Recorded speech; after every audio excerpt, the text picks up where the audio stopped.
আরে ও বেগুন বোন, কি অবস্থা? দুদিন আগে তো তোমার খুব ধুমধাম করে বিয়ে হলো, এভাবে এখানে বসে আছো কেন? মন খারাপ নাকি বোন তোমার? খুশির ঠেলায় বসে আছি গো, এখানে খুশির ঠেলায়। কেন গো, তোমার শ্বশুর বাড়ির লোকেরা কি তোমাকে ভালোবাসে না? তারা কি ভালো না? ও মা, তা কেন হবে গো? আমার শ্বশুর বাড়ির লোকেরা আমার এত ভালোবাসে, এত ভালোবাসে। আমার শ্বশুর বাড়ির লোকেরা অনেক ভালো। আমার শাশুড়ি আমার এত ভালোবাসে, ভালোবাসতে বাসতে উল্টায় ফেলায় দে। হ্যাঁ, কও কি? তো শুনি দিনি তোমার শাশুড়ি তোমার কতই ভালোবাসে, শুনি। কও দিনি একটা উদাহরণ দাও। তাহলে শোনো গো কলা গাছ ভাই, তোমার একটা উদাহরণ দে। আমার শাশুড়ির মেয়ের জামাই, মানে আমার ননদ, নন্দে জামাই। আমার নন্দের জামাই যদি আমার ননদের সাথে কাজ করে, ননদের কাজ করে দেয়, তাহলে আমার শাশুড়ি এতই ভাল লাগে, এতই ভাল লাগে, খুশির ঠেলায় হে সবার কাছে কয়ে বেড়ায় আমার মেয়ের জামাই এতই ভালো। আমার মেয়ের জামাই থাকলে আমার মেয়ের কোনো সমস্যা হয় না, কোনো কষ্ট থাকে না। আমার মেয়ের জামাই যে এত ভালো একটা জামাই পাইছি, আর কি কমু।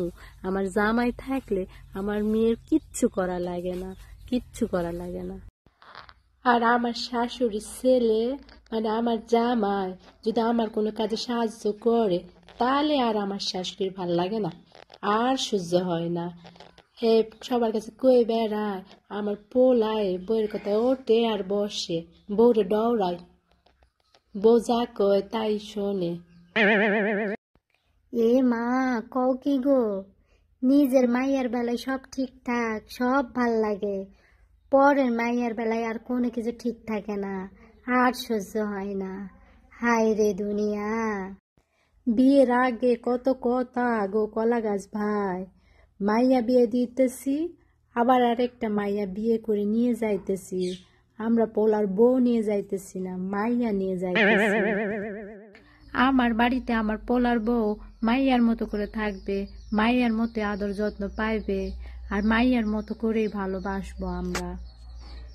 হ্যাঁ, তাই তো দেখতেছি, তোমাকে ভালোবেসে উল্টাই ফেলাইতেছে। আজ আসি গো ভাই, আবার একদিন ভালোবাসার গল্প কইমু হনি।